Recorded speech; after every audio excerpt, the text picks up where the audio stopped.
মমতাদি তো একসময় বলতেন ignorance is the best policy. এখন তো মমতাদিকেই বাংলার মানুষ ইগনোর করেছে। এখন মমতাদি কিন্তু প্রাক্তন না, মমতাদি এখন বহিষ্কৃত মুখ্যমন্ত্রী। আজকে আমি বিজেপির মুখোশ খুলতে এসেছি। অভিষেক বন্দ্যোপাধ্যায় কোটায় কিন্তু এমপি হয়েছে।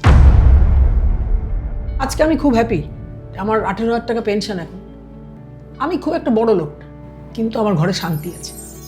দিদির সঙ্গে তো খুব স্বাভাবিক, মানে মমতা বন্দ্যোপাধ্যায়ের সঙ্গে আর কি আপনি আপনার ডান হাত ছিলেন। মানে আমরা আমাদের বড় হওয়ার সময় দেখেছি যে আপনারা দুজনে ছায়া সঙ্গী, মানে আপনি একজন ছায়া সঙ্গী হিসেবেই ছিলেন। এখন কি দিদি শব্দটা শুনলে আপনার একটু অস্বস্তি হয়, অ্যালার্জি হয়? না, একদম একদম। আজকে যদি তুমি দিদিকে নিয়ে আসো সামনে, আমি দিদিকে আজ এখন আগের মতোই ভালোবাসি। দিদি হয় আমাকে না ভালোবাসতে পারে, আমি দিদিকে এখন পায়ে হাত দিয়ে নমস্কার করবো। তারপরে হয়তো দুফোঁটা চোখের জলও পড়বে। আমি বলবো, দিদি তুমি আমাদের যে মূল্যবোধে তৈরি করেছিলে সেই মূল্যবোধ আজকে কিন্তু তৃণমূল কংগ্রেসে নেই। অভিষেক আমাকে বললো যে স্বর্ণ পিসি তাহলে তুমি রেস্ট নাও। এখন তো আমি রেস্টে, কিন্তু আমার রেস্টের পেছনে কিন্তু অভিষেক ব্যানার্জি নন। কালীঘাটের কাকু, বাবা, তো মানে বিরাট। আয়ুষ্মান ভারতকে মমতাদি চালুই করতে দিচ্ছিল, আর স্বাস্থ্যসাথী কোনোখানে নিতই না। মমতাদির থেকে কিছু পাইনি বললে এটা ভুল বলা হবে। মমতাদির থেকে পেয়েছি অনেক, আবার না পাওয়ার সংখ্যাটাও কিন্তু কম নয়। এটা আমি জানি, ভগবান জানেন, সময় জানে, আর মমতাদি নিজে জানে। শুভেন্দুর নেতৃত্বে আবার বাংলায় কিন্তু কর্মসংস্থান আসবে, আবার শিল্পে সমৃদ্ধ হবে বাংলা, আবার কৃষিতে স্বনির্ভর হবে বাংলা। শুভেন্দু আমার থেকে ছোট বয়সে, কিন্তু শুভেন্দুকে আমি এখন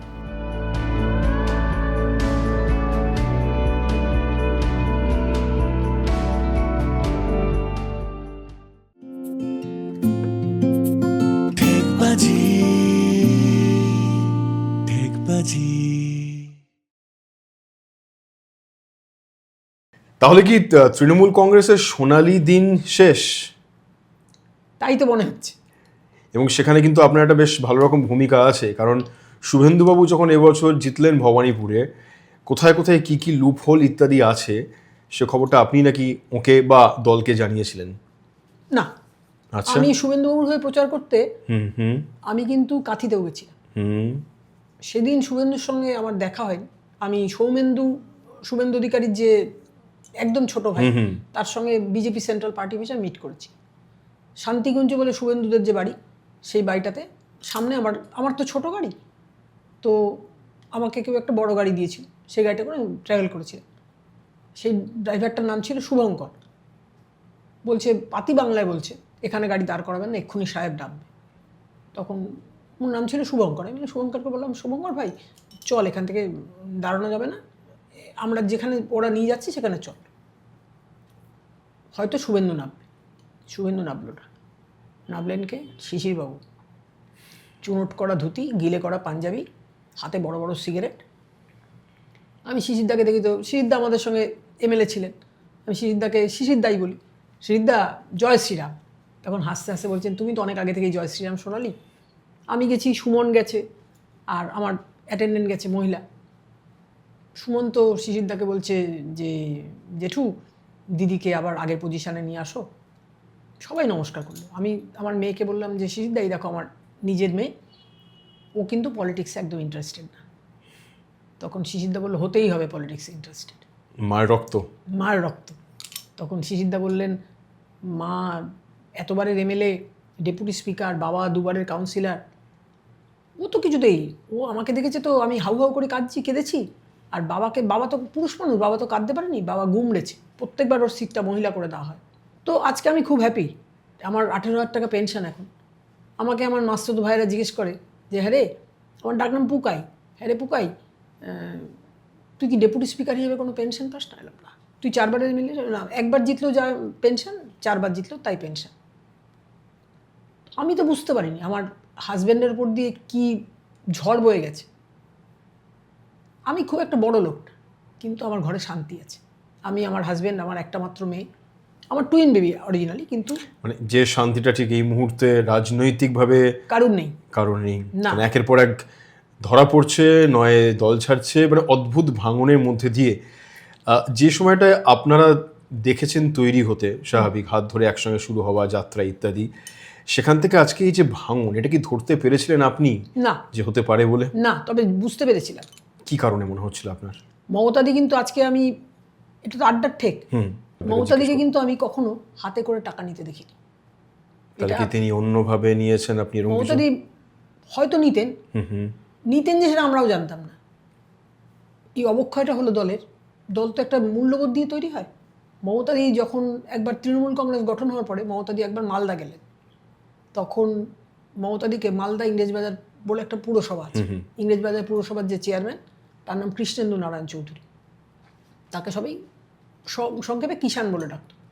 দেখি কিষাণদা একটা প্যাকেট নিয়ে এসছে, তখন মমতাদি বলছেন এতে কী আছে কিষাণ? বলছেন দিদি দল করেছেন তো, দল করতে গেলে পয়সা লাগে, এটাতে 50,000 টাকা আছে। তখন মমতাদি বললেন আমি নিতে পারবো না। দিদি আমাকে আদর করেই হোক ভালোবেসেই হোক মুটি বলে ডাকতেন, আর বলতেন মুটি, তোকে আমি মুটি বলি তুই কিছু মনে করিস না? বললাম না দিদি, আমি মোটা সোটা, তুমি আমাকে মুটি বলে ডাকো। তোকে আর কেউ মুটি বলে ডাকা? বললাম না। তখন বললেন মুটি তুই নিয়ে নে।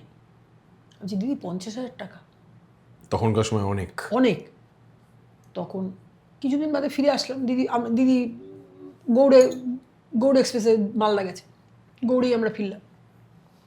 কিছুদিন বাদেই ইলেকশন, লোকসভা ইলেকশন, দিদি দক্ষিণ কলকাতায় দাঁড়িয়েছে।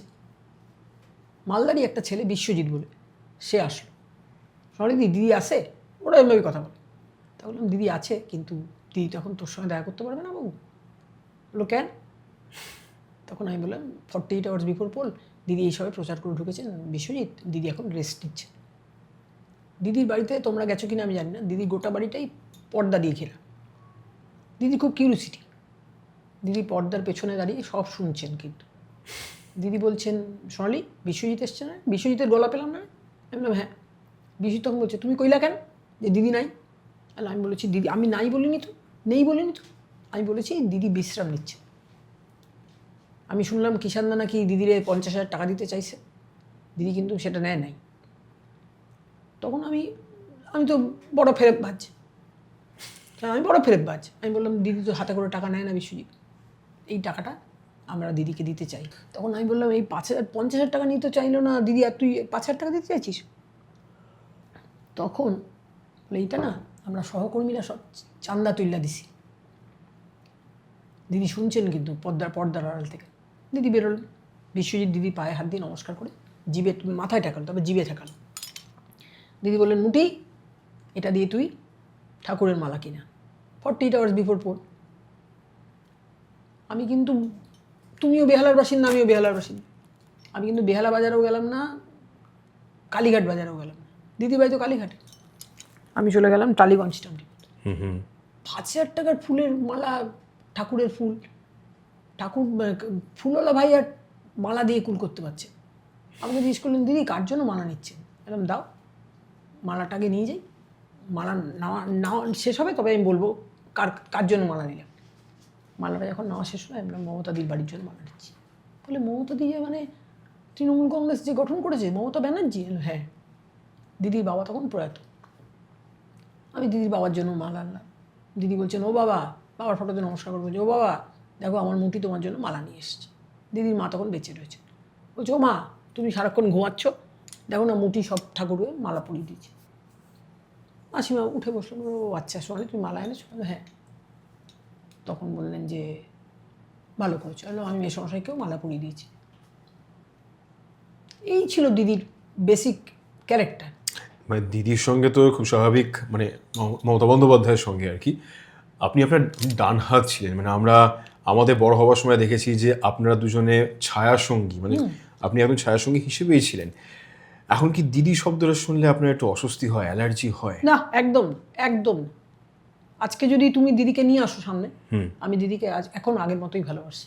দিদি হয় আমাকে না ভালোবাসতে পারে, আমি দিদিকে এখন পায়ে হাত দিয়ে নমস্কার করবো, তারপরে হয়তো দুফোঁটা চোখের জলও পড়বে। আমি বলবো দিদি তুমি আমাদের যে মূল্যবোধে তৈরি করেছিলে সেই মূল্যবোধ আজকে কিন্তু তৃণমূল কংগ্রেসে নেই। এখন আমরা যা দেখতে পাচ্ছি অবস্থা, কোনটা আসল তৃণমূল তাই দলের লোকই হয়তো নিজেরা বুঝতে পারছেন না, প্রতীক হাতছাড়া হতে পারে, নাম ইত্যাদি নিয়েও একটা অদ্ভুত ধরনের রাজনৈতিক টানাপোড়েন। কখনো কি মনে হয়নি আপনার আগে যে এরকম একটা পরিস্থিতি যেন ধীরে ধীরে ধীরে ধীরে দানা বাঁধছে? আপনি যে সময় ছাড়লেন 2021-এ, সেই সময় কি আপনার মনে হয়নি যে সম্ভাবনা এরকম একটা তৈরি হচ্ছে যে একদিন হয়তো এই জায়গায় পৌঁছে যাবে? না না না না না, not at all, not at all. যে যে খবরগুলো হাওয়াতে ভেসে বেড়ায়, বিভিন্ন জায়গায় আমরা শুনতে পাই, সোশ্যাল মিডিয়াতে আলোচনা হয়, নানা মুনি নানা মতে মতো নানা মানুষ নানা কথা বলেন, অভিষেক বন্দ্যোপাধ্যায়ের থেকে বারবার আঙুল তোলা হচ্ছে আজকাল। আপনি যে সময় দল ছেড়েছিলেন তখন কখনো মনে হয়নি যে হয়তো একটা দানা বাঁধছে? না, অভিষেক বন্দ্যোপাধ্যায় একসময় যখন আমরা তৃণমূল করতাম, আমাদের একটা প্রোগ্রাম ছিল তৃণমূল কংগ্রেসে, দিদিকে বলো। তখন দিদিকে বলতে সমস্ত এমএলএ এমপিদের রাত্রেবেলা লোকাল এলাকায় থাকতে হতো। আমার এলাকা ছিল সাতগাছিয়া কেন্দ্র, যেখান থেকে জ্যোতিবাবু জিততেন। অভিষেক আমাকে বলতো, অভিষেক তখন আমাদের ডায়মন্ড হারবারের এমপি হয়ে গেছে।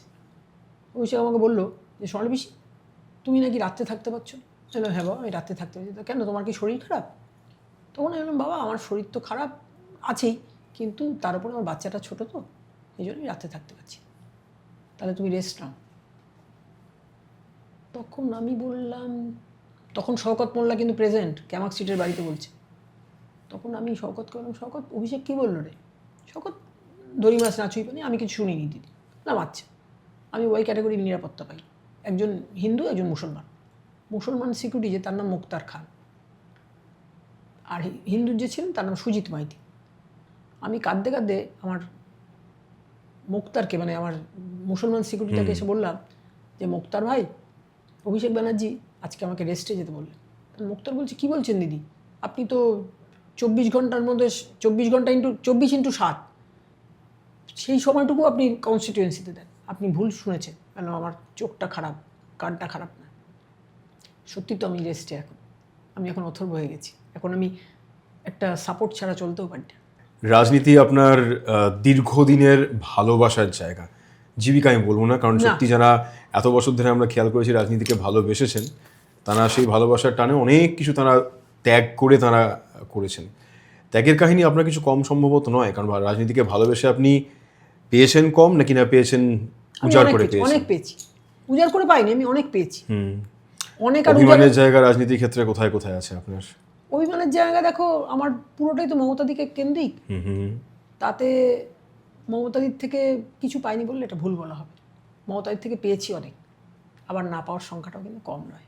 আমরা ঠেকে শেখা যে জায়গাটা বলি আর কি, রাজনীতি তো আমাদের জীবনের সঙ্গে জড়িয়ে থাকে। আমরা শিখতে যেরকম চাই ঠেকে শেখার জায়গা থেকে, রাজনীতির ক্ষেত্রে আপনি ঠেকে শিখেছেন কি কি আপনার মনে হয়েছে এই দীর্ঘ রাজনৈতিক জীবনে কাজ করতে করতে? মানে আপনি যেটা হয়তো পরবর্তী প্রজন্মকে শিখিয়ে দিয়ে যাবেন যে ভাই বোন, রাজনীতিতে আসছো, সাবধান থেকো, পিঠে ছুরি মারতে পারে কেউ, খুব কাছ থেকে কেউ সামনে থেকে এসেও কিন্তু আঘাত করতে পারে, তাই তৈরি থেকো, এইগুলো তুমি ঠেকে শিখে রাখো, যদি কখনো রাজনীতির ময়দানে নামতে চাও সতর্ক থেকো এগুলো থেকে। সব থেকে বড় হচ্ছে মানুষের মূল্যবোধ। আমার বাবা, তিনি এখন আর পৃথিবীতে নেই, আমার বাবা স্বাধীনতা সংগ্রামী ছিলেন। হঠাৎ বাড়িতে পুলিশ আসলো, আমরা তখন ঠাকুরপুকুর থানার আন্ডারে। তখন পুলিশ অফিসাররা জিজ্ঞেস করছেন সন্তোষ গুহ কার না, তখন আমার বাবা বলছেন আমার না। বাবাকে একটা নমস্কার করি, তখন বলছি আপনার নামে পলিটিক্যাল ফ্রিডম ফাইটার পেনশন কিন্তু স্যাংশন হয়ে গেছে। তখন রাজীব গান্ধী ছিলেন প্রধানমন্ত্রী। তখন বাবা আমাকে ডাকলেন, মা এত এদিকে, আমি আর আমার দাদা। তখন মা বললেন একেতে পুলিশ, আবার তুমি মেয়েটাকে নিয়ে গিয়ে পুলিশের সামনে পরিচয় করেছো। তখন বলছেন দাঁড়াও না, আমি তো বাবুকেও ডাকছি। আমার দাদার ডাকনাম ছিল বাবু, আর বাবা আদর করে ডাকতেন বাবু। বললেন অফিসার দেখুন, আমি এই 2 ছেলে মেয়েকে নিয়ে আরামেই আছি, আমার মোটা ভাত মোটা কাপড়ের অভাব নেই।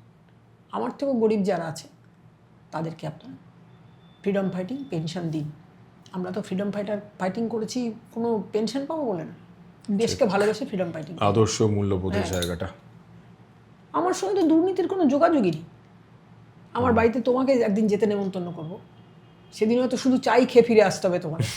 আমরা তো সাধারণ মানুষ, কিন্তু আমাদের বৈভব নেই, কিন্তু শান্তি আছে, যেটা এখন সাধারণত বাংলায় দেখা যায় না। সবাইকে চোর চোর, পচা ডিম ছুটছে কেউ। ডিমের দাম বেড়ে গেছে শুনলাম, এই জন্যই কি জানি ডিমের আকাল পড়েছে স্বাভাবিক, ডিম তো ছুটতে হবে লোকজনের, সাপ্লাই যদি কমে যায় তখন তো স্বাভাবিক ডিমের দাম বেড়ে যাবে। আমাকে তো কেউ পচা ডিম ছোড়ে না, ভাবেও না পচা ডিম ছোড়ার কথা, আমাকে কেউ চোর চোরও বলে না। এই যে আপনি পা তুলে বেশ আরাম করে আয়াস করে বসলেন, ততক্ষণে কিন্তু আমরা চায়ের কাপটা ভর্তি করে দিয়েছি। ও থ্যাংক ইউ। এবং ততক্ষণে আপনি এটাও শুনলাম যে আপনি একটা ফন্ড অফ টি বলে কিছু একটা রকম গল্প আছে। আমি ফন্ড অফ টি, মানে চা খেতে আমি ভালোবাসি। স্বাভাবিক, কিন্তু তার হঠাৎ ফন্ড অফ টি নামটা কেন আপনি একটু আগে আমাকে বললেন? আমি আমার ওখানে রমজান শেখ বলে একজন জেলা পরিষদের সভাধিপতি, তার ওয়াইফ শামীমা শেখ। রমজান হচ্ছেন সাতগাছিয়া কেন্দ্রটাকে রমজান কন্ট্রোল করত। তখন অভিষেকের মানে লোকসভা ইলেকশন আসন্ন, মানে চলছে আর কি। অভিষেক সব বুথে 2000 টাকা করে যে বুথ মানিটা দিতে হয় সেটা দিচ্ছে। কোনো কারণে সেই সময় অভিষেকের কাছে নেই। রমজান বললেন, দিদি আমি দিয়ে দিচ্ছি, তুমি অভিষেকের অফিস থেকে পরে আমাকে এনে দিন। আচ্ছা, আমি কালীঘাটের অফিসে আসলাম, দেখি শান্টুদা বসে আছে। তখন শান্টুদা হিসেবে আমি চিনি। কী গো শান্টুদা, তুমি বসে আছো? বলে হ্যাঁ বস, অভিষেকে তো সবাই বস বলে। বস বাইরে গেছে কোথাও একটা। অভিষেকের অফিসে গেলেই প্রথমে চা বিস্কিট সব দিত। আমি চুপচুপ করে চাটা খেলাম। কিছুক্ষণ হলো, গল্প করতে করতে অনেক সময় কেটে গেছে। তো আমি আবার চা চাইলাম। তখন শান্টুদা বলল যে তোমাকে তো আগে চা দিয়েছি। বললাম হ্যাঁ শান্টুদা, আমার তো আবার চা তেষ্টা পেয়েছে, আমাকে আরেক কাপ চা দাও। তখন মানে এবার তুই ফটো মানে আমি ডেপুটি স্পিকার, আমাকেই ফুটিয়ে দিচ্ছ? তাহলে কিন্তু সাতগাছিয়া থেকে আমরা অভিষেককে ফুটিয়ে দেবো। তখন অভিষেক ঢুকে গেছে। কি শান্টু বাবু, কী হয়েছে? অভিষেক শুনেছে হটটক হচ্ছে যে, আমাকে বলছে শান্টুদা কিচ্ছু বলছে না বস। আমি বললাম শোন বাবু, আমি অভিষেককে সবসময় বাবু বাবা বলে সম্মান দিই। তখন বললাম শোন বাবু, আমি তো ফন্ড অফ টি, তুই জানিস আমি আসার পরে শান্টুদা একবার আমাকে চা দিয়েছে, কেন আমি মিথ্যা কথা বলবো? আমি ফন্ড অফ টি, তুই জানিস আমার কিছুক্ষণ বসে থাকতে থাকতে আবার চা তেষ্টা পায়। বলো আবার চা খাও। শান্টুদা এখনই আমাকে বলছে ফোট, এবার কিন্তু তোকে আমরা তাহলে ফুটিয়ে দেবো। আমি কঠিন হয়ে বললাম যে আমি ডেপুটি স্পিকার, আমাকে কী ফোটাবে তুই? তখন শান্টুদা কিছু বলতে পারছে না, তত করছে। ও তো ওর কথাটা শুনে নিয়েছে অভিষেক, আর আমার মনোভাবটাও অভিষেক বুঝে গেল। তখন শুনবি চলো রাগ করে না, তুমি আমাকে ফোটাতে পারো? আমি তো আমার না বাবা, তোকে আমি ফোটাতে পারি, তুই আমার সন্তানের মতো। আমি হাত দেখাতে কারুর কাছে একটা যেতাম, পিন্টুদা বলে তার না। পিন্টুদা বললো সোনালিদি আপনি তৃণমূল করেন? আমি লোকে তো তাই বলে এখানে জানেন তো একজন তৃণমূলের খুব বড় নেতা আছে, তাকে তো আমি চিনি না। আপনাদের এখানে যে অভিজিৎ মুখার্জি, তাকে আমি চিনি। শিলা ব্যানার্জি, যে অভিজিৎ মুখার্জি দিদি, তাকেও চিনি। বলে না আরও বড় নেতা। কে সে? বলে শান্টুদা। তার নাম? চলুন তো তার বাড়ি যাই। কি দেখলাম শান্টুদা, ভালো ফ্ল্যাট। শান্টুদা তো আমাকে দেখে খুব খুশি হলো, আরে সোনালিদি এসছো, আসো। শান্টুদার ওয়াইফও খুব ভালো, তার নাম বাণী ভদ্র। আমার তার সঙ্গে কোনো লেনাও নেই, দেনাও নেই। আমি বললাম শান্টুদা আবার কিন্তু বৌদির কাছে চা চাইবো, তুমি আবার ফুটিয়ে দেবে না তো? তখন বলছে না এটা তো আমার বাড়ি, এখানে কি আমি ফুটিয়ে দিতে পারি? পরে জানলাম তিনি কালীঘাটের কাকু নামে খ্যাত হয়ে গেছে। কালীঘাটের কাকু, বাবা তো মানে বিরাট এটা গোল, মানে এইরকম ভাবে গোল, বাবা। বেহালায় থাকে আর কালীঘাটের কাকু। আচ্ছা, কালীঘাটের কাকুই তো একমাত্র নন, মানে পরবর্তীকালে মানে গত কয়েক বছর ধরে তো একে একে অনেকে এরকম চরিত্র এক এক করে বেরিয়ে এসেছে, যারা বোঝাই গিয়েছিল যে না আজকে যে পালা বদলটা হলো শেষ পর্যন্ত, হাওয়া বদল পালা বদল যাই হোক না কেন, 4 তারিখের আগে কেউ আন্দাজও করেনি যে এত বড় একটা অঘটন ঘটবে। তৃণমূলের অন্দরে কেউ কখনো কল্পনা পর্যন্ত করতে পারেনি। কিন্তু এই যে কালীঘাটে কাকু বলি বা অন্যান্য নানা রকম নাম ইত্যাদি ক্রমশ হাওয়ায় যেগুলো বিভিন্ন সময় বেরিয়ে এসেছে, তাতে বোঝা গিয়েছিল যে ভিতরে গন্ডগোল হচ্ছে। কারণ এখন আমরা জানি পার্থ চট্টোপাধ্যায় বলি বা অন্যান্য অনেকে যা দুর্নীতি স্ক্যাম ইত্যাদি ধরা পড়ছিল, সেগুলো তো ঘটছিল বহু বছর ধরেই। কালীঘাটের কাকু তো নিশ্চয়ই একদিনে তৈরি হয়নি না। এবং পার্থ চট্টোপাধ্যায় স্বাভাবিক বা অন্য যারা রয়েছেন যাদের নাম জানি আমরা এখন, তারা তো একদিনে তৈরি হননি। কিন্তু এই জায়গাটা পৌঁছালো কি করে? কারণ এতটাও তো দুর্নীতি নিশ্চয়ই ওটা দলের মধ্যে থাকার কথা নয়। একটা তো নিয়ন্ত্রণ কোনো জায়গায় থাকবে, সেই নিয়ন্ত্রণটা, সেই রাশটা কোথায় হাতছাড়া হলো? এটা কি 2021-এর আগে যখন আপনি দল ছাড়লেন তার আগে আপনি ধরতে পারতেন যে কোথাও গিয়ে একটা রাশ হাতছাড়া হচ্ছে? আমি তো ধরতে পেরেছিলাম সেদিনই, যেদিন অভিষেক আমাকে বলেছিল সোনালি পিসি এবার তুমি রেস্ট নাও। এখন তো আমি রেস্টে, কিন্তু আমার রেস্টের পেছনে কিন্তু অভিষেক ব্যানার্জি নন, মমতা ব্যানার্জি মেন দায়ী। মমতা ব্যানার্জি চাইলে আমাকে টিকিটটা দিতে পারতেন। চাননি কেন, কি মনে হয় আপনার? কি করে বলবো বলুন তো, আমি তো আর মনস্তত্ত্ববিদ নই। আমার সঙ্গে দুর্নীতির কোনো আপোষ নেই। আমরা টিভি চ্যানেলের মাধ্যমে বা সোশ্যাল মিডিয়ার মাধ্যমে দেখতে পাচ্ছিলাম কালীঘাটের দোরগোড়ায় সিআইডি পৌঁছে গেছে। এবার কোনোভাবে কি এরকম কিছু একটা ঘটনা ঘটছে যে কেন্দ্র ক্রমশ চাপ সৃষ্টি করছে? বিরোধী দল হিসেবে খুব স্বাভাবিক, তৃণমূলেরই থাকার কথা, কিন্তু যেভাবে হয়তো চাপ সৃষ্টি করা হচ্ছে, বিরোধী দল বলে কিছু থাকবেই না হয়তো, আর বা থাকলেও সেটা নামকাও আসতে থাকবে। মানে আপনি এখন বিজেপির কর্মী, সেই হিসেবে আপনার কি মনে হচ্ছে যে বিজেপির রাজনৈতিক অবস্থান এখন কি তৃণমূলকে নিয়ে? কারণ প্রধান বিরোধী দল হিসেবে সত্যি আমাদেরও মনে হচ্ছে যে রাজ্যে একটা বিরোধী দল থাকবে না, তাই তো কোনো মানে আপত্তি, প্রতিবাদ, তর্ক বিতর্ক কিছুই হবে না, যেগুলো না হলে খুব স্বাভাবিক গণতন্ত্র চলতে পারে না। না দেখুন, একটা কথা বলি, মমতাদি তো একসময় বলতেন যে কেন তুই মুখ শুকনো করে বসে আছিস, আমাকে বলতেন। বা হরিদেবপুরে একজন নেতা ছিলেন বা এখনও আছেন, তিনি এবারও বেহালা পূর্ব থেকে ক্যান্ডিডেট হয়েছিলেন, সুভাষিস চক্রবর্তী, তাকে বলতেন, এই সুভাষিস কী হয়েছে রে, এত মুখ ভারী করে বসে আছিস? সুভাষিসদা বলতেন, দিদি ও না আমাকে এখন আর পাত্তা দেয়, তোরাও পাত্তা দিবি না, ignorance is the best policy. এখন তো মমতাদিকেই বাংলার মানুষ ইগনোর করেছে। এখন মমতাদি কিন্তু প্রাক্তন না, মমতাদি এখন বহিষ্কৃত মুখ্যমন্ত্রী। অথচ এই মানুষটার সঙ্গে, এই মাননীয় প্রাক্তন মুখ্যমন্ত্রীর সঙ্গে আপনি যখন একসঙ্গে কাজ করেছেন, সেটার একটা সোনালী দিন ছিল। হ্যাঁ নিশ্চয়ই। তৃণমূল কংগ্রেস গঠন হওয়া, তার আগে প্রতিবাদগুলো দেখা, এবং প্রতিবাদ করতে করতে শেষ পর্যন্ত বামফ্রন্ট সরকারের পতন, 2011 সাল থেকে তৃণমূলের আশা, সরকার গঠন করা, সব কিছু, এই যে সোনালী দিনগুলো, নিঃসন্দেহে 2021 যতদিন পর্যন্ত আপনি দলে ছিলেন, আমি যদি আপনাকে অনুরোধ করি সেই সময়ে ফিরে যেতে, সোনালী দিনটাতে ফিরে যেতে, যখন শুরু হচ্ছে কংগ্রেস, তৃণমূল কংগ্রেস, সরকার গঠন 2021 পর্যন্ত, সোনালী সেই দিনগুলোর কথা যদি আপনি কিছু আমাদের সঙ্গে শেয়ার করেন, তাহলে কিছু অন্তত আমরা জানতে পারবো যে রাজ্য রাজনীতির ক্ষেত্রে কিভাবে পালাবদলগুলো ঘটছিল। কারণ এটা আজকে আপনি যেগুলো বলবেন, এটা কিন্তু এক ধরনের ঐতিহাসিক দলিল হিসেবে থাকবে। আমরা পরবর্তী প্রজন্ম যতবার এই আড্ডাটা দেখবে ঠেকবাজিতে, তা ততবার জানতে পারবে যে সেই সোনালী দিনগুলো কী রকম ছিল। দেখুন, মমতাদি কিন্তু নিজে দুর্নীতিবাজ নন, নিজে কোনোদিন হাতে করে টাকা নিতে দেন, যেটা আপনি বললেন একটু আগে। হ্যাঁ, 2014 পরে যখন অভিষেক ডায়মন্ড হারবার কেন্দ্র থেকে এমপি হলেন, সেদিন থেকে যেন তৃণমূল কংগ্রেসের অবস্থাটা কি একটা পরিবর্তন হলো। মানে সেটা কি খারাপের দিকে যাওয়া শুরু করলো? হ্যাঁ নিশ্চয়ই। মানে তার কারণটা কি অভিষেক বন্দ্যোপাধ্যায়ের আশাটা? এবং আমি আপনার একটা আড্ডা আলোচনায় শুনেছিলাম যে আপনি এরকমও বলছিলেন যে অভিষেক বন্দ্যোপাধ্যায় তো আপনাদের মতো রাজনীতির শিক্ষা পেয়ে আসেননি। অভিষেক বন্দ্যোপাধ্যায়, আজও বলছি, অভিষেক বন্দ্যোপাধ্যায় কোটায় কিন্তু এমপি হয়েছে। মমতাদি তাকে বলেছিলেন নাকি, আমি সেটা জানি না, সে বাড়ির ব্যাপার, মমতাদি তাকে বলেছিলেন নাকি যে বাবু তোকে এবার আমি রাজ্যসভায় নিয়ে যাব, অভিষেক বন্দ্যোপাধ্যায় কিন্তু রাজি হননি। অভিষেক বন্দ্যোপাধ্যায়ের সম্বন্ধে যত কম বলা যায় তত ভালো। একটা কথা ইংরেজিতে আছে না, সেটা আপনিও জানেন আমিও জানি, the least said the better. Abhishek বন্দ্যোপাধ্যায়ের পেছনে কোনো ছাত্র আন্দোলন নেই, এমনকি কোনো বড় আন্দোলন নেই, অভিজ্ঞতা নেই। আমরা তো আন্দোলন করে বড় হয়েছি। সিঙ্গুরে মমতাদি হাসপাতাল, আমি আপনার এই আন্দোলনের দিনগুলোর কথা শুনতে চাই, কারণ পশ্চিমবঙ্গের রাজনীতি ক্ষেত্রে স্বাভাবিক একটা চ্যাপ্টার, তো ওটা মস্ত বড় বইয়ের তো একটা চ্যাপ্টার থাকে, আমি সেই চ্যাপ্টারের গল্পগুলো একটু শুনতে চাই আপনার থেকে। আমি 21শে জুলাইয়ের কথা একটা বলি। 93 সালের 21শে জুলাই, তখন আমরা যুব কংগ্রেস করি, মমতাদি যুব কংগ্রেসের প্রেসিডেন্ট, তিনি আমাদের সব কমিটি ডাকলেন। মমতাদি তখন কমিটি ডাকতেন কিন্তু নিজাম প্যালেসে, সুব্রত বক্সী আমাদের লিডার ছিলেন, মমতাদি তো অবশ্যই লিডার।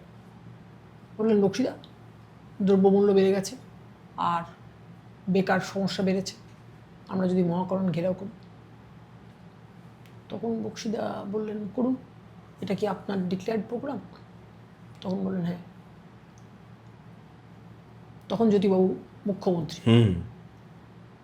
আমরা কিন্তু কেউ মহাকরণ ঢুকতে চাই, কিন্তু পুলিশ পয়েন্ট ব্ল্যাঙ্ক রেঞ্জ থেকে গুলি করে, আমার মনে আছে মুরারি চক্রবর্তী বলে একজনকে মেরে ফেলেছিল। গোটা কলকাতার রাস্তা সেদিন 13 জন শহীদের রক্তে লাল হয়ে গেছিল। আমার বাবা তো বাড়িতে, তখন আমার বাবা বেঁচে, আমার বাবা বাড়িতে, বাবা আমার দাদাকে পাঠালেন, যাতো বাবু একটু, আমার ডাকনাম তো পুকাই, পুকাইকে দেখে আয় তো। দিদি কিন্তু হাসপাতালে ভর্তি হয়ে গেলেন, বললেন ওরা আমাকে মেরেছে। আমি তো খুঁজেই পাচ্ছি না। বেলভিউতে, সরি উডল্যান্ডসে তো তখন একজন আয়াকে দিয়ে দিয়েছে, তার নাম বিজলি সরকার। তখন প্রবীর ঘোষাল বলে বর্তমানে সাংবাদিক ছিলেন। প্রবীর ঘোষাল বললেন যে মিনতি অধিকারী মাথা ফেটে গেছে। আমি প্রবীরদাকে বললাম, প্রবীরদা জানেন তো দিদির শরীরে না মানে এরকম জামা কাপড়ে রক্ত লেগে রয়েছে। প্রবীরদা বলে তুমি কিচ্ছু হবে না, শোনো, এটা তো মিনতি অধিকারীর মাথার রক্ত। হ্যাঁ বলে হ্যাঁ। আমি বাড়িতে আসলাম, আমাকে আমার দাদা বললেন তোকে বাবা দেখতে চেয়েছে, যে তুই বেঁচে আছিস কিনা। হ্যাঁ বেঁচে আছি। বাবাকে ফোনে ধরা, বললে না ফোনে ধরলে হবে না, তোকে গিয়ে সামনে গিয়ে প্রমাণ দিতে হবে। আমি আসলাম, এসে বাবাকে বললাম, বাবা আমি সুস্থ আছি, বেঁচে আছি। বাবা তো যেমন ভালোবেসে ছেলে মেয়েকে আদর করে সেরকম বল ভালোবেসে। মা তোর লাগেনি তো? মা না বাবা। আমাদের সঙ্গে অনেকে ছিলেন সেদিন। মিনতি অধিকারী যেমন ছিলেন, পঙ্কজ ব্যানার্জি যেমন ছিলেন, মদন মিত্র যেমন ছিলেন, অশোকা মণ্ডল যেমন ছিলেন, গৌতম বসু তেমন ছিলেন। অশোকার বাচ্চাটা তখন 3.5 বছর বয়স। অশোকার মেয়ে তানিয়া তার নাম। অশোকা কাঁদতে কাঁদতে আমাকে বলছে, শোনি আমার যদি কিছু হয় তোরা তানিয়াকে দেখবি তো? অশোকাকে আমরা ভালোবেসে খাই কুড়ি বলে ডাকতাম। না রে খাই, তোর কিচ্ছু হবে না। আর তোর কিছু হলে আমরা তানিয়াকে দেখবো না, তাই হয় নাকি? তানিয়া এখন বিয়ে হয়ে গেছে, তার একটা ছেলে হয়েছে। অশোকা আমাকে কাঁদতে কাঁদতে বলছে যে আমি গৌতমদার কথা শুধু ভাবছিলাম, গৌতমদার তার কিছুদিন আগে বিয়ে হয়েছে, যদি গৌতমদার আজকে কিছু হতো তাহলে বৌদিকে আমরা কি জবাব দিতাম। এলাম ভগবানের আশীর্বাদে আমরা সবাই ভালো আছি, সুস্থ আছি। জয়নাল আবেদিন তোমার মনে নেই হয়তো, জয়নাল নামটুকু চিনি, নামে অবশ্যই মনে আছে মনে আমাকে। আছে। জয়নাল আবেদিন একটু গলাটা একটু কর্কশ ছিল। জয়নাল আবেদিন দেখি উডল্যান্ডসের সিঁড়ি দিয়ে নামছে, কর্কশ বলে কথা বলছিল। বলছি যে মমতাকে ভর্তি করে দিয়েছি। রাত্রেবেলা দেখলাম শিবাজি সিংহ রায়কে নিয়ে অজিত পায়রা গেলে, বড় একটা ফুলের বুকে গেট ওয়েল সুন কার্ড লেখা। মমতাদি তো কোনোদিনও, মমতাদি একবার সব থেকে হায়েস্ট মার্ক খেয়েছিলেন, সেটা হচ্ছে 1990 সালে 16ই আগস্ট, যেটা মমতাদিকে লালু আলম মেরেছিল হাজরা মোড়ে। মমতাদির মাথায় অনেকগুলো স্টিচ হয়েছিল। তারপরে মমতাদিকে নিয়ে যাওয়া হলো কি বলে পিজি হাসপাতাল, কাছাকাছি পিজি হাসপাতাল। তো পিজি হাসপাতালে বোধ হয় অপারেশন মানে সেলাই টেলাই করা হলো। মমতাদি মাথায় বোধ একটা ফরেন পার্টিকেল রয়ে গেছিল। মমতাদি বলতেন, দেখ মুটি আমার মাথার ভেতরটা না জ্বালা জ্বালা করছে। আমরা দেখতাম, কিছু বুঝতে পারতাম না। স্ক্যান করা হলো, স্ক্যান করে N K Acharya, doctor N K Acharya উডল্যান্ডসের ডাক্তার, তিনি বললেন ভেতরে একটা ফরেন পার্টিকেল রয়েছে। সেটা চুল না সুতো সেটা বলা যাচ্ছে।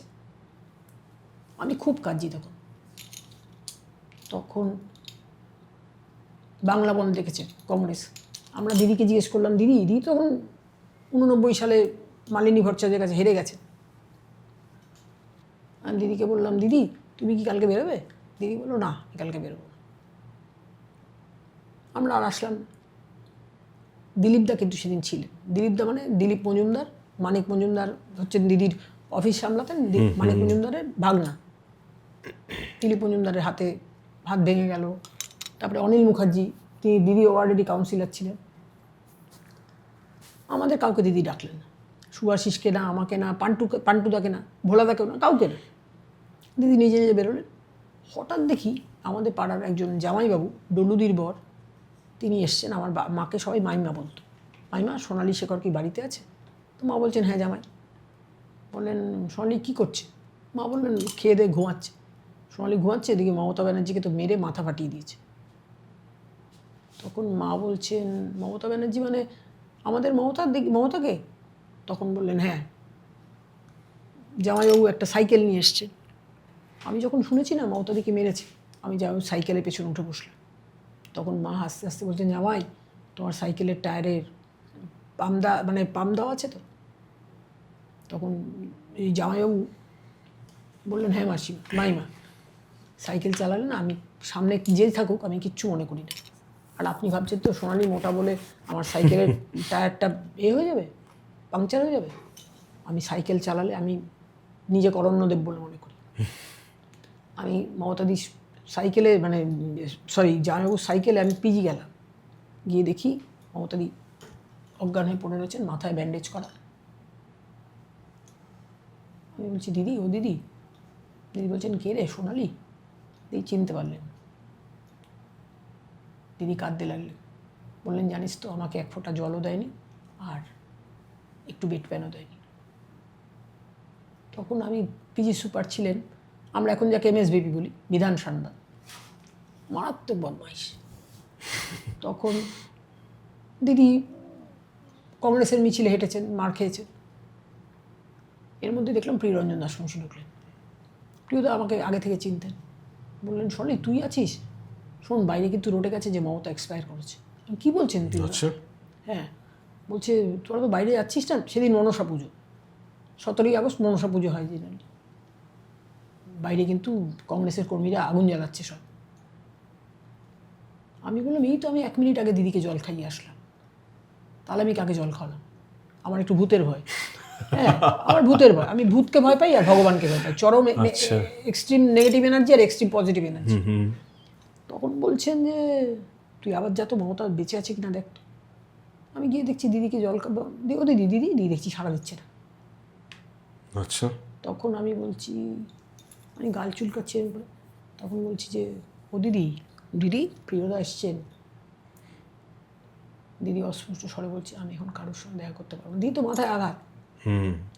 বললাম বাইরে উঠে গেছে কিন্তু তুমি এক্সপায়ার করেছো, সব কংগ্রেস কর্মীরা বাইরে আগুন জ্বালিয়ে দিচ্ছে, লোকসভা একজন হয়ে গেছে। এবারে কে আসলেন? প্রণব মুখার্জি। প্রণবদা তো খুব বড় বড় চুরুট খেতেন, চুরুট মুখে দিয়ে আসলেন। আর তার মধ্যেই যে দিদিকে এক্সরে করতে নিয়ে গেছিলো সে এসে বললো মমতার পালস বিট কিন্তু র্যাপিডলি ফল করছে। তখন প্রণবদা এসে বললেন কি খবর শোনালি? দাদা খবর কিন্তু ভালো না। বলে আরে বাইরে তো উঠে গেছে মমতা এক্সপায়ার করেছে, কেন আমরা শুনেছি। প্রিয়দা এসে বললেন, তখন বললো শোন তোকে আমি নির্ভর করতে পারি না 100%।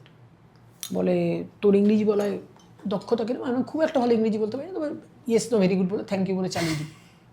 অন্য সন্ধ্যে 7টার সময় কিন্তু উডল্যান্ডস থেকে সিস্টার শান্তি আসবে। ঠিক সন্ধ্যে 7টা বাজলো, দেখি উডল্যান্ডস থেকে সিস্টার শান্তি চলে আসলেন। হুইজ সোনালি? তখন আমি বললাম যে আমি সোনালি। বলল মিস্টার প্রণব মুখার্জি আমাকে পাঠিয়েছেন। এদিকে অশোকা মণ্ডল কাঁদছে, দিদি বলেছে অশোকা আমার ভাইরা তো আমার চিকিৎসার ভার কেউ নেবে না। অশোকা খুব কাঁদছে। 21শে জুলাইয়ের পরে আরেকটা ফটো বেরোয় দেখবেন, প্রত্যেকবার 22শে জুলাই দিদি একজনের কোলে মাথা দিয়ে শুয়ে আছে, সে কিন্তু অশোকা মণ্ডল।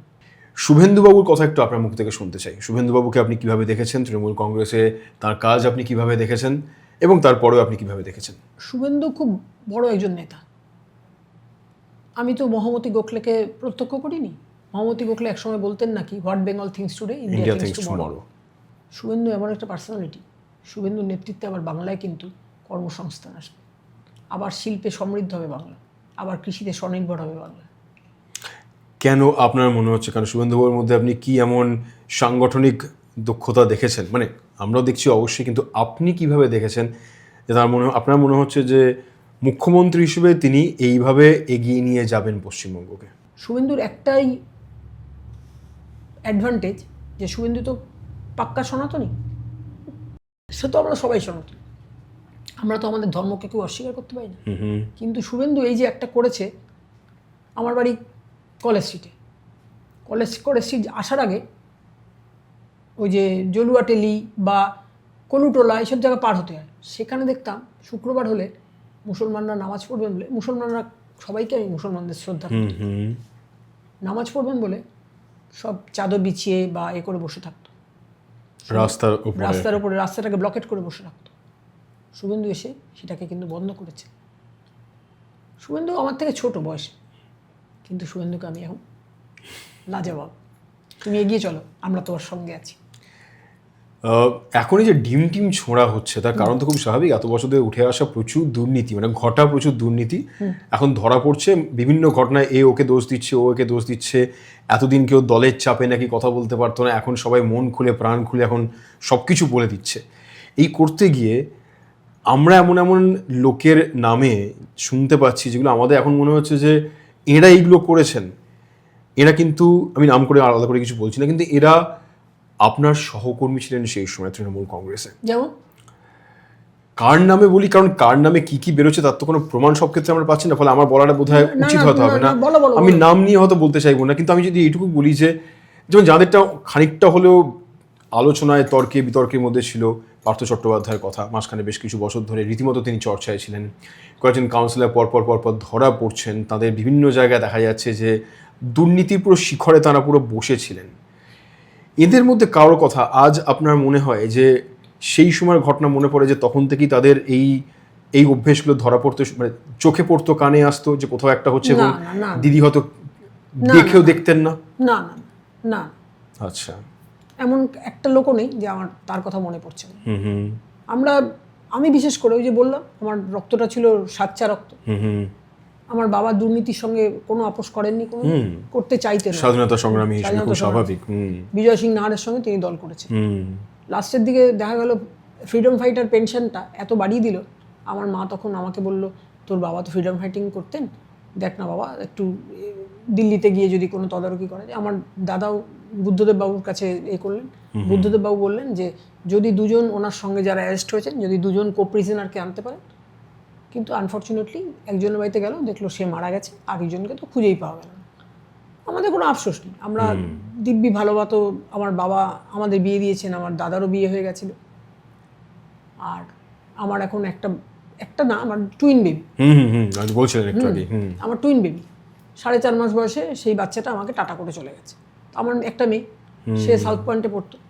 সাউথ পয়েন্টে পড়তে পড়তে হঠাৎ পার্থ চ্যাটার্জির অত প্রতিপত্তি দেখে মানে সাউথ পয়েন্টের বাচ্চারা তো কিন্তু খুব খুব সেন্সিটিভ, আমাদের সবার বাচ্চাই তো। ওকে জিজ্ঞেস করছে, ওর ডাকনাম দিয়ার, ভালো নাম ঐশানী। হ্যাঁ ঐশানী, তোর মা তো 4 বারের এমএলএ আর বাবা 2 টার্মের কাউন্সিলর, তাহলে তোরও নিশ্চয়ই, তোদের মারও নিশ্চয়ই অনেক পয়সা। তখন হঠাৎ সাউথ পয়েন্ট থেকে দেখি ফোন করেছে। তখন আমার হাজব্যান্ড দেখি একটু ফাম্বল করছে। তুমি ফাম্বল করছো কেন? কে ফোন করেছে? মানে সাউথ পয়েন্ট থেকে। আমাকে ফোনটা দাও। মেয়ে স্কুল থেকে? মেয়ে স্কুল থেকে। আমি ফোন করে বললাম, কে বলছেন? বললো, আপনি কে বলছেন? বললো, আমি ঐশানীর মা কথা বলছি। বললো, ঐশানীকে একটু দেখবেন। তখন বললাম, ঐশানী কি দুষ্টুমি করেছে? বললো, ঐশানী দুষ্টুমি করার মেয়ে তো নন, আপনি ওর মা জানেন না? বললাম, আমি জানি। মেয়েটা ফিরে এসে যে ওর বাবার বুকে পড়ে কি কাঁদলো, যে ও বাবাকে বলে পাপা, যে পাপা আমাদের কি অনেক টাকা? তখন ওর বাবা বললো, টাকা আছে তো কী হয়েছে, টাকা আছে বলেই তো আমি তোকে সাউথ পয়েন্টে পড়াচ্ছি। বললো, না আজকে স্কুলের বন্ধুরা আমাকে বলেছে যে, ও বলতে পারছে না, যে কে নাকি ধরা পড়েছে, তার নাকি অনেক টাকা। আমাকে বলেছে, মা তো 4 বারের এমএলএ, 1 বারের ডেপুটি স্পিকার ছিল, আর তুমি 2 বারের কাউন্সিলর, আমাদেরও নাকি অনেক টাকা। আমরা তো স্কুল চেঞ্জ করতে বাধ্য হলাম। এখন বজবজের যে এমএলএ অশোক দেব, তিনি এবারে বোধহয় জিতেছেন 46,000 ভোটে। তার বাড়ির নিচেই একটা অ্যাংলো অ্যারাবিক স্কুল আছে, আমার মেয়েকে তার সেখানে ভর্তি করে দিলাম।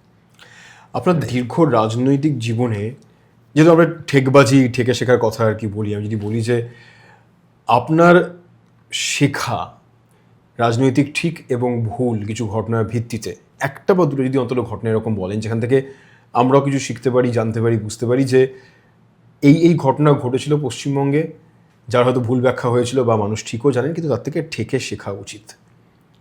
দেখুন, আমার জীবনের একটাই ভুল, সেটা হচ্ছে আমি যেদিন তৃণমূল কংগ্রেস ছেড়ে দিই, সেদিন আমি তো সাতগাছিয়া কেন্দ্রের 4 বারের এমএলএ ছিলাম, 1 বার ডেপুটি স্পিকার হয়েছিলাম। আমাকে তখন নহাজারি খাগড়ামুড়ি বলে একটা পঞ্চায়েত আছে, খাগড়ামুড়ি অঞ্চলের একটা মুসলমান ছেলে মসিবুর, সে আমরা বলি মুসিবর, আমরা তাকে বলি মুসিবর। সে এসে বললো, দিদি তুমি একটা টুইট করতে পারো তো? তখন এলাম, দেখ আমরা তো আগেকার দিনের মানুষ, আমি অত টুইট করতে জানি না। বলে, আমি তাহলে টুইট করে দিই। বললাম, হ্যাঁ কর।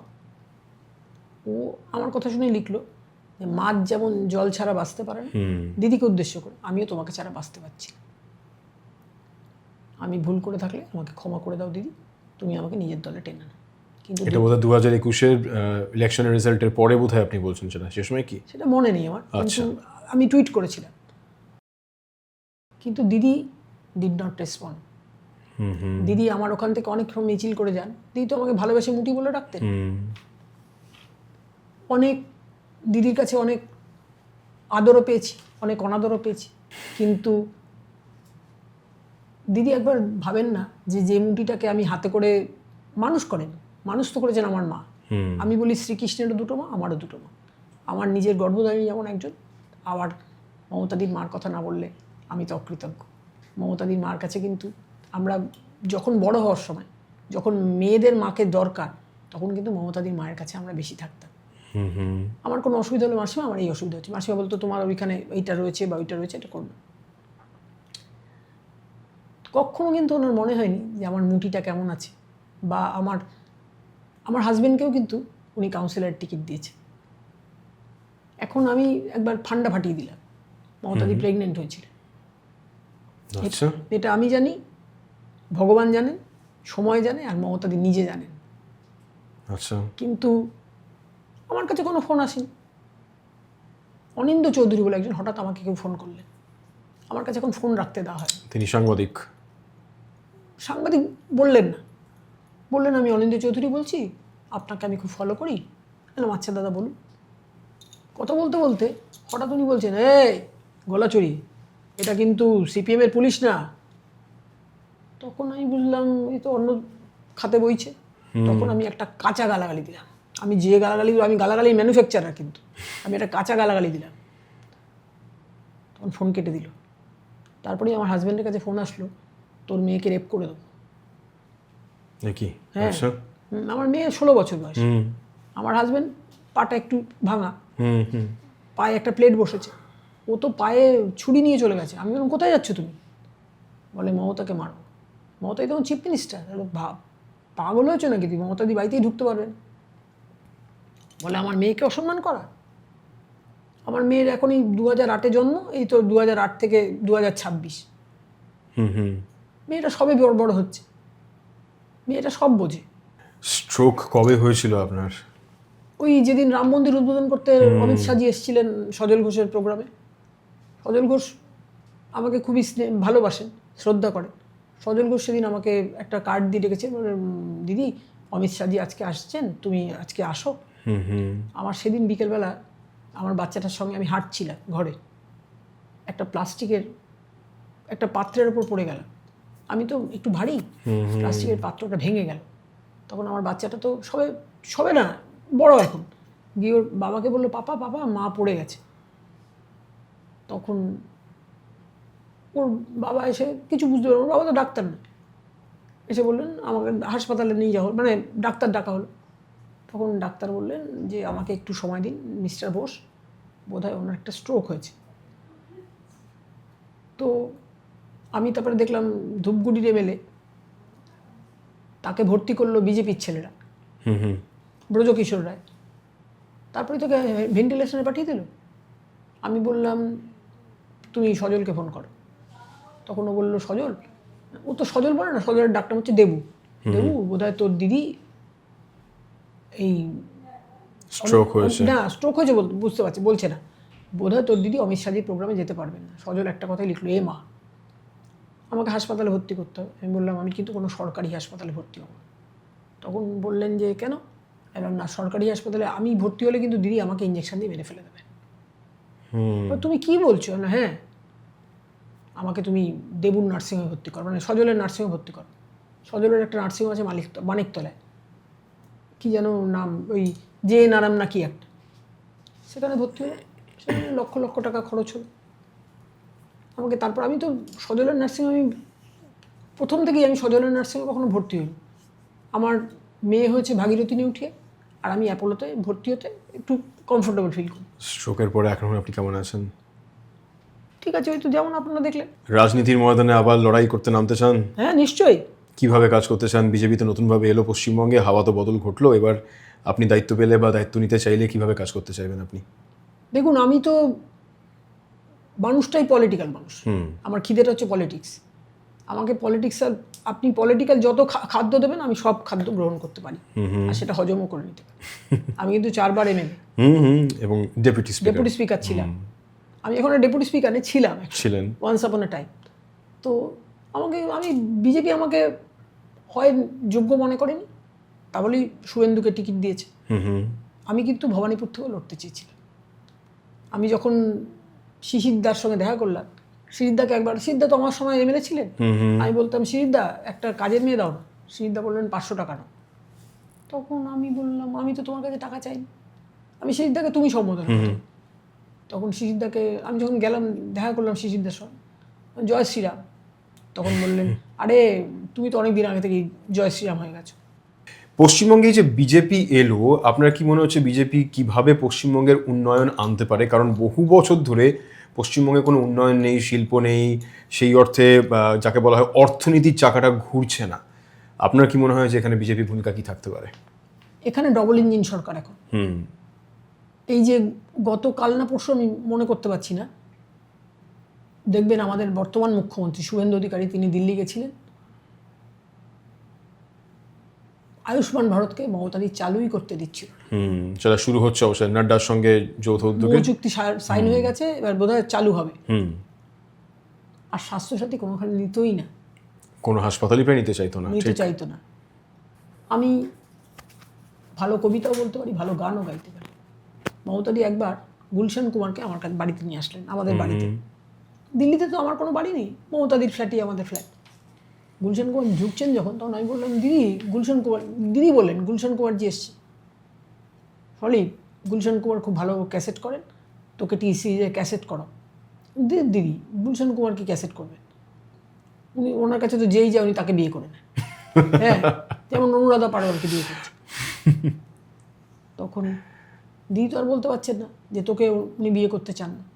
যখন গুলশান কুমারজি এসছেন তখন আমি একটা গান গুনগুন করে গাইছি, কিন্তু সেই গানটা দিয়ে শেষ করি আড্ডাটা। তার সঙ্গে একটা উপহার রয়েছে আপনার জন্য, আমি গান দিয়ে শেষ করতে চাইবো।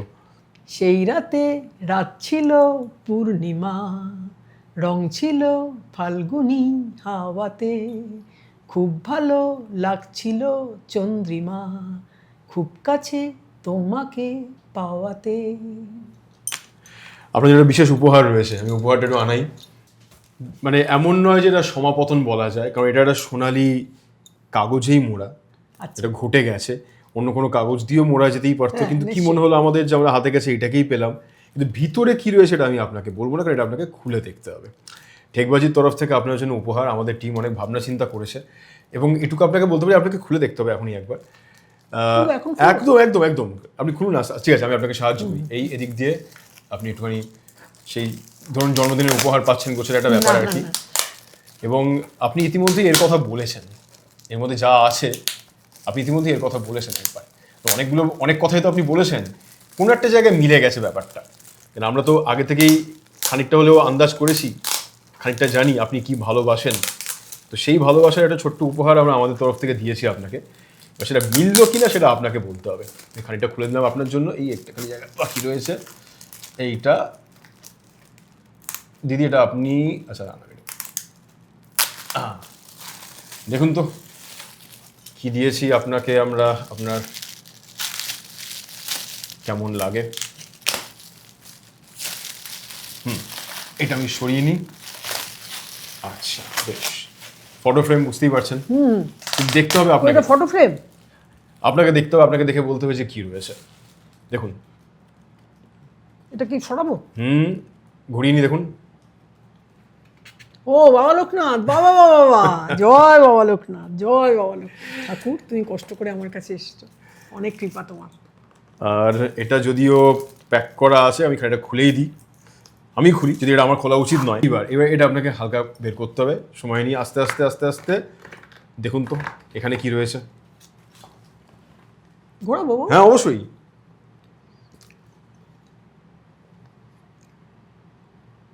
তো স্বয়ং জগন্নাথ। জয় জগন্নাথ। ঠাকুর তুমি কষ্ট করে আমার কাছে এসেছো, আমার বাড়িতে জগন্নাথ অধিষ্ঠিত।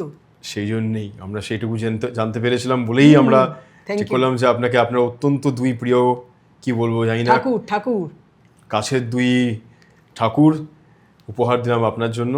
জয় জগন্নাথ। আপনি এই যে এতক্ষণ আমাদের সঙ্গে আড্ডা দিলেন ঠেকবাজিতে, আমরা কিছু কিছু জানতে পারলাম আপনার থেকে, মানে আপনার সোনালী দিন, আপনার রাজনৈতিক একটা যে পথ চলা, তার কিছু কিছু খবর আমরা জানতে পারলাম। আপনার কেমন লাগলো আড্ডা মাথা? না দারুণ লাগলো, জমজমাটি আড্ডা। দিদি আপনাকে অসংখ্য ধন্যবাদ ঠেকবাজিতে আসার জন্য। ভালো থাকবেন, সুস্থ থাকবেন, আপনাকে যেন আমরা কাজে আবার ফেরত পাই। নিশ্চয়ই, তোমাদের আশীর্বাদ বলো বা শুভেচ্ছা বলো, বা তোমার বাবা মার আশীর্বাদ বলো। আমি জানি না তোমার বাবা মা বেঁচে আছেন কিনা। মা আছেন, বাবা অনেক ছোটবেলায় মারা যান, তাদের কি আছে, আশীর্বাদ তো তাদের আছে। নিশ্চয়ই।